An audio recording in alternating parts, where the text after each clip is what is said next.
Ici, là où les Pyrénées plongent dans la Méditerranée, le massif des Albères a toujours été une frontière.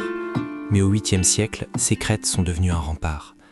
Face à l'avancée des troupes sarrasines venues d'Espagne, la région a basculé dans une période d'incertitude. Pendant plusieurs décennies, la présence sarrasine marque le territoire. Si leur passage laisse peu de traces architecturales, il a provoqué un traumatisme qui a fini par souder l'identité locale.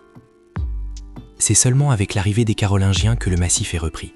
L'évangélisation qui suit, ce n'est pas qu'une mission religieuse, c'est une véritable reconstruction politique.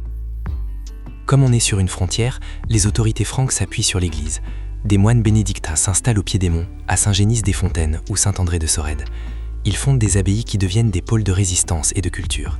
C'est d'ailleurs ici, en 1019, qu'on a gravé dans le marbre le premier linteau roman daté au monde, une façon d'affirmer la victoire d'une civilisation nouvelle. Dans ce climat de méfiance, l'Église invente un rempart d'un genre nouveau, la sagraria. Autour de chaque sanctuaire, on délimite un espace sacré de 30 pas. Dans ce cercle, toute violence est interdite, sous peine d'excommunication. Les paysans y cachent leurs récoltes et leurs familles, transformant le pourtour de l'église en un refuge inviolable. C'est ainsi que sont nés nos villages, serrés autour de leur clocher.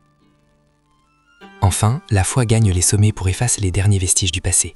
Sur les ruines de forteresses ou d'anciens lieux de culte, on bâtit des ermitages. Notre-Dame du Château ou Saint-Féréol, ce ne sont pas que des chapelles, ce sont des vigies qui surveillent la plaine, symbole d'une chrétienté qui a désormais dompté la montagne.